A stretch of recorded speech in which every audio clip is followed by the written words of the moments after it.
नमस्कार। आज हम लोग करेंगे 9वीं कक्षा में जो आपके पाठ्यक्रम में है अर्थ के आधार पर वाक्य के भेद। वैसे वाक्य के भेद दो आधार पर होते हैं, रचना के आधार पर भी और अर्थ के आधार पर भी। 10वीं कक्षा में आपके रचना के आधार पर हैं, तो 10वीं कक्षा में हम रचना के आधार पर भेद करेंगे और अब हम लोग करेंगे अर्थ के आधार पर।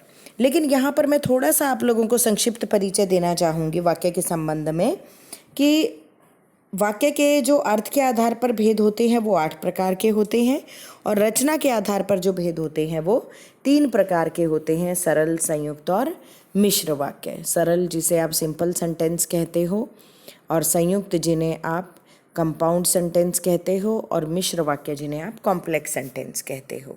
तो चलिए प्रारंभ करते हैं। वाक्य के भेद करने से पूर्व हमें ये भी जानना बहुत आवश्यक है कि आखिर वाक्य कहते किसे हैं। जी हाँ, 2 या 2 से अधिक शब्दों के सार्थक समूह को, लेकिन साथ ही साथ वो व्यवस्थित भी होना चाहिए, वाक्य कहलाता है। जैसे अगर मैं यहाँ पर बात करूँ कि मैं कहती हूँ राम जा घर, सार्थक तो ये भी है, हर शब्द का अर्थ निकलता है, लेकिन व्यवस्थित नहीं है। इसलिए सही मायने में वाक्य जो है वो सार्थक होने के साथ साथ व्यवस्थित भी होने चाहिए। तो यहाँ पर क्या होगा, राम घर जा। अब जैसे उदाहरण के लिए हमने यहाँ पर एक वाक्य लिया है, सत्य से विजय होती है। एक वाक्य है क्योंकि इसका पूरा पूरा अर्थ निकलता है, लेकिन अगर हम कहते हैं सत्य विजय होती, कोई अर्थ ही नहीं निकलता, तो ये भी वाक्य नहीं कहा जा सकता क्योंकि इसका अर्थ नहीं निकलता। और वाक्य होने के लिए किसी भी वाक्य का अर्थ निकलना बहुत ज़रूरी है। जैसे कहा ना, सार्थक, जो सही अर्थ देता हो। जैसे विद्या धन के समान है, तो यहाँ पर देखिए इसका बिल्कुल पूरा पूरा अर्थ निकल रहा है कि जो विद्या है वो बिल्कुल धन के समान है। तो यहाँ पर आप लोगों को आसानी से समझ में आ रहा है कि क्या कहा जा रहा है, वाक्य के माध्यम से क्या संदेश आपको देने का प्रयास किया गया है। अब यहाँ पर देखिए वाक्य के भेद। मैंने आपको बताया अभी 2 मिनट पहले, थोड़ी देर पहले भी, कि रचना के आधार पर वाक्य के भेद और अर्थ के आधार पर वाक्य के भेद। रचना के आधार पर वाक्य के भेद होंगे सरल वाक्य, संयुक्त वाक्य और मिश्रित वाक्य। और अर्थ के आधार पर जो वाक्य के भेद होंगे वो हमारे 8 प्रकार के होते हैं। 8 भागों में इन्हें बांटा गया है।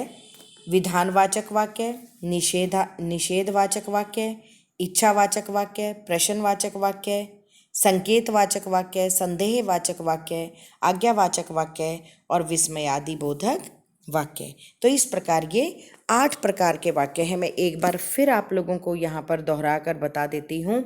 नंबर 1 विधानवाचक वाक्य, निषेधवाचक, इच्छावाचक, प्रश्नवाचक, संकेतवाचक, संदेहवाचक, आज्ञावाचक और विस्मयादिबोधक वाक्य। तो इस प्रकार जो ये हैं 8 जो भेद हैं वो अर्थ के आधार पर वाक्य के कहे गए हैं।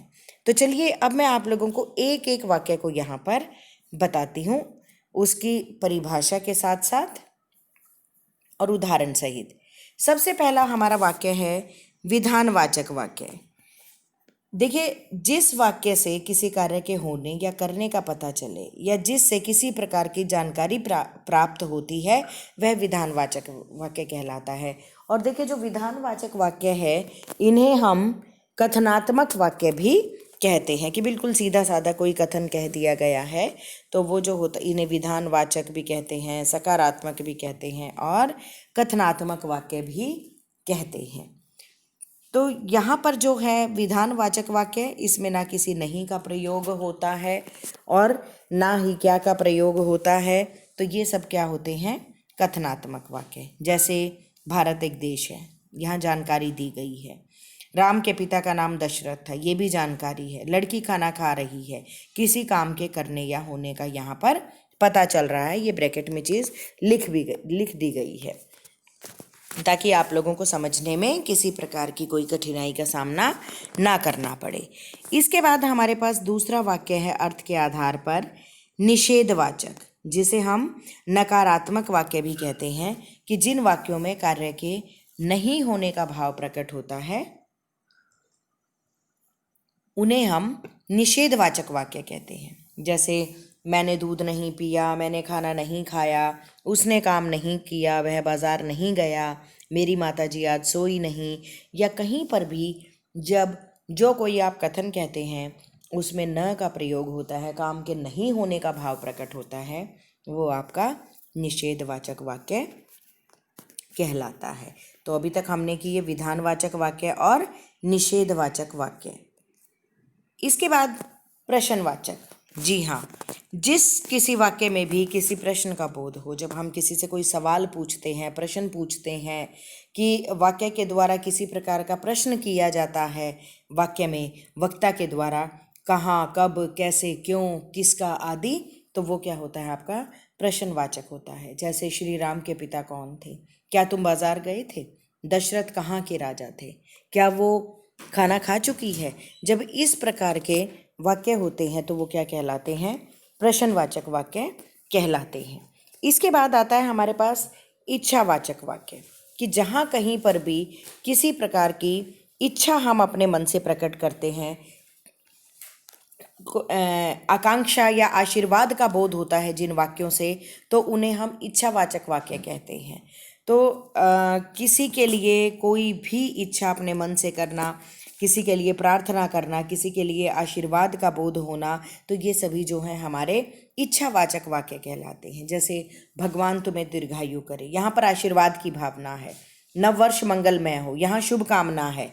तुम्हारा काम सफल हो, यहाँ इच्छा है। तो इस प्रकार के जितने भी वाक्य होते हैं वो क्या कहलाते हैं, इच्छावाचक वाक्य कहलाते हैं।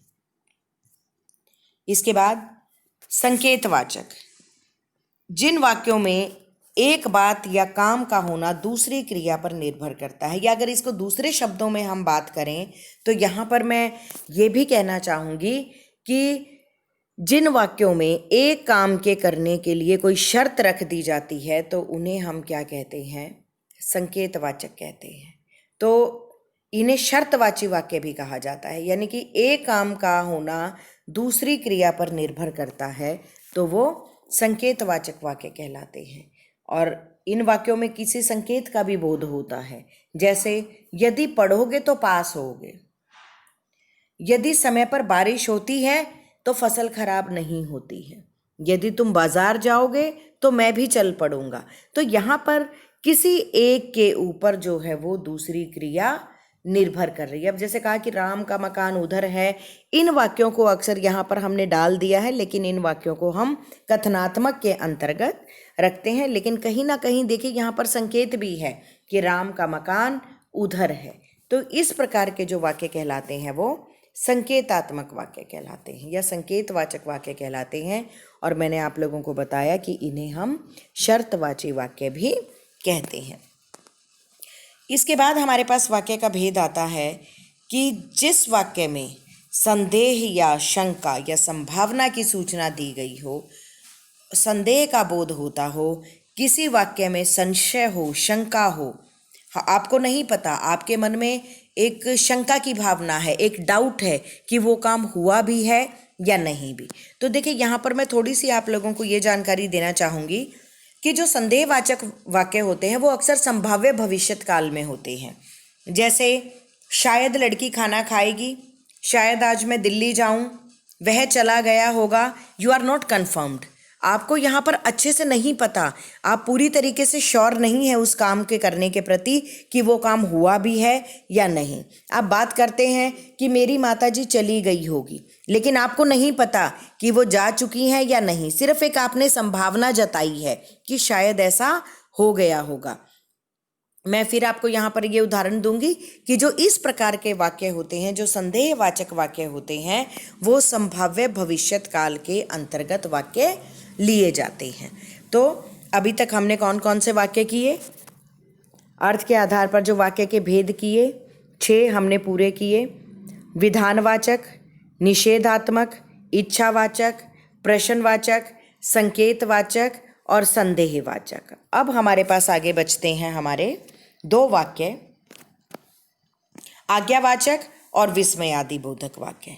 आज्ञावाचक कौन से वाक्य होते हैं? देखिए, जिनमें किसी प्रकार की कोई आज्ञा दी जाती है, किसी को कोई काम करने का निर्देश दिया जाता है, अनुरोध या निवेदन भी आता है ऐसे वाक्यों के अंतर्गत, तो तो ये हमारे आज्ञावाचक वाक्य कहलाते हैं। जैसे दरवाज़ा बंद करो, यहाँ पर आदेश है। फिर हम ईश्वर जो करता है वह अच्छा करता है, ये उपदेश है। कृपया बैठ जाइए, ये अनुरोध है। और तुम घर जा सकते हो, ये आज्ञा है।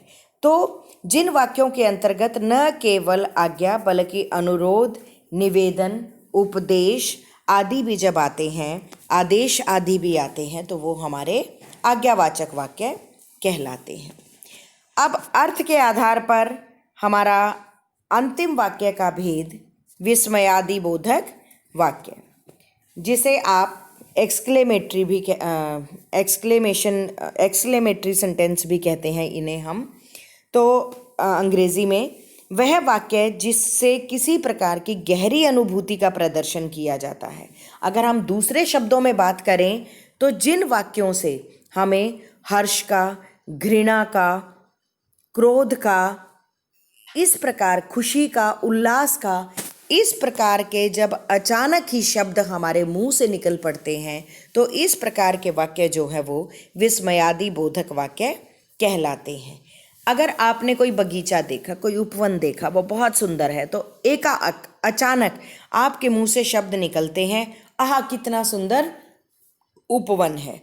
कोई आपने बहुत सुंदर मकान देखा, तो अचानक आपके मुंह से शब्द निकलते हैं, वाह कितना सुंदर घर है।